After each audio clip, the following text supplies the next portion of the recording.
मैं बेनकाब करने लगा हूं, आज नंगा करने लगा हूं उस सारी साजिश को। दो सियासी जमातों ने ये किसी से कमिटमेंट ली थी कि बल्ले का निशान हमें मिलेगा। बड़ी बड़ी चीजें चल रही हैं टीवी पे, बड़ी चीजें चल रही हैं, बहुत कुछ हो रहा है। इस वक्त बहुत से लोग ये सवाल कर रहे हैं कि इलेक्शन में किसको टिकटें मिलेंगी? क्या सारी टिकटें वकला को मिलेंगी? और वो कारकुन जो जेलों में जेलें भुगत के आए हैं, जो जेलों में हैं, वो कारकुन जो जेलों में नहीं गए लेकिन पार्टी के साथ सीसा पलाई हुई दीवार बन के करे हैं, वो साबिक अरकान असेंबली जिन्होंने अपनी वफादारियां तब्दील नहीं की, वो साबिक टिकट होल्डर जिन्होंने अपनी वफादारियां तब्दील नहीं की, उनका क्या बनेगा? खबर दे रहा हूं, बड़ी खबर है ये। इस खबर के बाद बहुत से सियासी जमातों को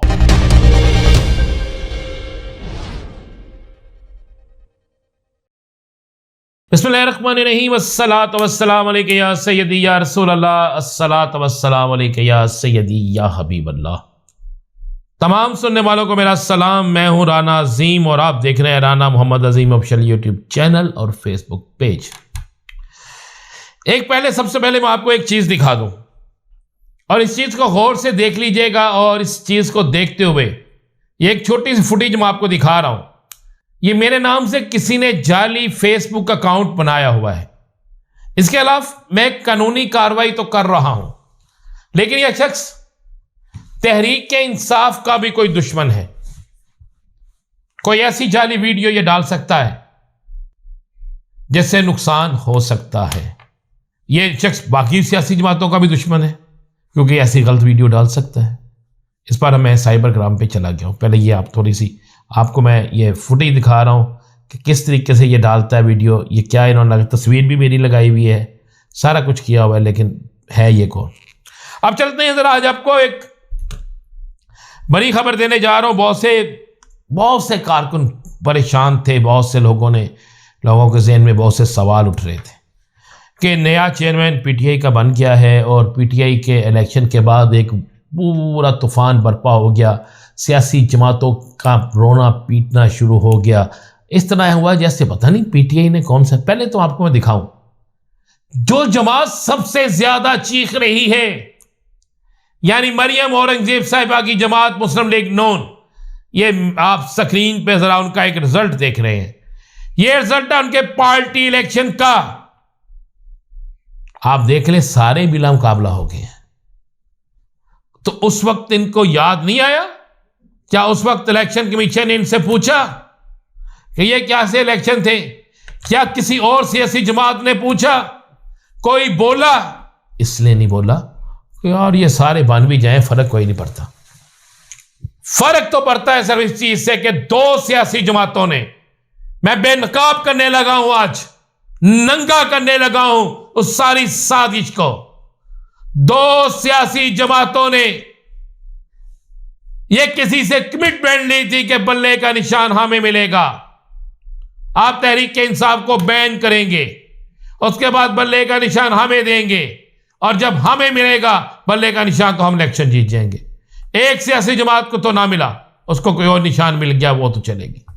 अब दूसरी सियासी जमात तलक केपीके से तहरीक के इंसाफ पार्लियामेंटेरियन नाम रख लेते हैं। बल्ले के निशान के वो उम्मीदवार हैं, अब बल्ले का निशान वो बड़े उम्मीद से बैठते हैं कि उनको मिलेगा। लेकिन जब इलेक्शन हो जाते हैं, इंट्रा पार्टी इलेक्शन, तो फिर बल्ले का निशान तो नहीं मिलेगा। अब भी वो कोशिश तो कर रहे हैं, लेकिन पता नहीं क्यों वो भूल जाते हैं कि आज से एक दिन पहले यानी कल वो टीवी पे बैठ के कह रहे थे कि जनाब जब से ये इलेक्शन हो रहे हैं, जाली हो रहे हैं, तो फिर आप भी उसी जाली इलेक्शन में केपीके के सदर बने थे, तो आपको भी फिर आप माफी भी मांगनी चाहिए, उस जालसाजी का मुकदमा आप पे भी होना चाहिए। मेरा काम है चीजें बेनकाब करना, मेरा काम है बहुत सी चीजों को सामने लाना और लाने के बाद इन लोगों को बिल्कुल बेनकाब करना। अब मैं आपको बताता हूं, उस सवाल की तरफ आ रहा हूं जो आप सुनना चाहते हैं। बड़ी बड़ी चीजें चल रही हैं टीवी पे, बड़ी चीजें चल रही हैं, बहुत कुछ हो रहा है। इस वक्त बहुत से लोग ये सवाल कर रहे हैं कि इलेक्शन में किसको टिकटें मिलेंगी? क्या सारी टिकटें वकला को मिलेंगी?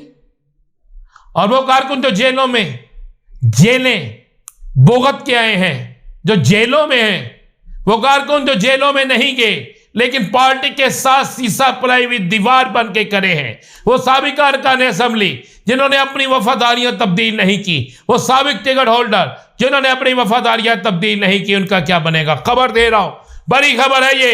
इस खबर के बाद बहुत से सियासी जमातों को एक सियासी आग लग जाएगी, उनकी आसों उम्मीदों पर पानी फिर जाएगा। वजह क्या है? वजह आपको बता रहा हूं। वजह यह है कि कप्तान ने फैसला कर लिया है कि तहरीक इंसाफ के उम्मीदवार कौन होंगे। यह कप्तान ने अहम फैसला कर लिया है और लिस्टों की तैयारी भी शुरू हो गई है। पहली बात, वुकला को तो सीटें दी जाएंगी, लेकिन वो कारकुन जो जेलों में हैं और इलेक्शन लड़ना चाहते हैं, वो कारकुन जो जेलों से बाहर हैं, इलेक्शन लड़ना चाहते हैं और इसकी अहमियत के काबिल भी हैं, और वो जिन्होंने कप्तान का साथ नहीं छोड़ा, उन तमाम लोगों को तरजीह दी जाएगी। लिस्टों में उनके नाम शामिल कर दिए गए। ये टिकटें वुकला बूढ़े वक्त में साथ खड़े, सख्त वक्त में साथ खड़े कारकुन, पार्टी ना छोड़ने वाले साबिक अरकान असेंबली टिकट होल्डर को हर सूरत में नशिस्तें दी जाएंगी। और लाहौर में जो खवातीन गिरफ्तार हैं वो सब की सब का नाम शामिल है। पिंडी में जो गिरफ्तार है उनका नाम शामिल है, तो लोग गिरफ्तार हैं उनके नाम शामिल है। और उन तमाम के तमाम लोगों के इलेक्शन लड़ने के लिए जो जेलों में है, पीटीआई की एक टीम बकायदा उनकी कैंपेन करेगी। उन पर इन्वेस्टमेंट जितनी होगी, कितना उनका अखराजात होगा, वो कप्तान ने कह दिया है कि पीटीआई के ओवरसीज करेंगे। और ओवरसीज पाकिस्तानियों को भी टिकटें दी जा रही हैं। ऐसा धमाका होने वाला है सियासी के सब हिल के रह जाएंगे। कप्तान का ये अहम फैसला हो चुका है टिकटों के हवाले से। जिस तरह मैंने बताया था, हल्का पीपी 4 पिंडी गेप, यहां से मलक सात तारिक है जिसकी आप तस्वीर देख रहे हैं। पहले इन्हें टिकट नहीं मिली, लेकिन उसके बावजूद भी इन्होंने कप्तान का साथ ना छोड़ा, और जिसे टिकट मिली जो साबिक सूबाई वजीर था वो चला गया तहरीक इस्तेहकाम पाकिस्तान में। अब उसकी जगह से टिकट देने का फैसला कर लिया गया है और लिस्टों की तैयारी शुरू हो गई। कह दिया गया है कि इन लिस्टों को इलेक्शन का शेड्यूल आने के 3 दिन बाद तक मुकम्मल करके कप्तान को दिखाया जाएगा और उसके बाद फाइनल हो जाएगा। पहली दफा किसी सियासी जमात में कारकुन जो होंगे उनकी एक बड़ी तादाद इलेक्शन लड़ेगी। ये बड़ी जरूरी चीज थी जो आप तक पहुंचना चाहिए थी। मजीद क्या होने जा रहा है, इंतजार कीजिए और इजाजत दीजिए अगले व्लॉग के लिए। अल्लाह हाफिज।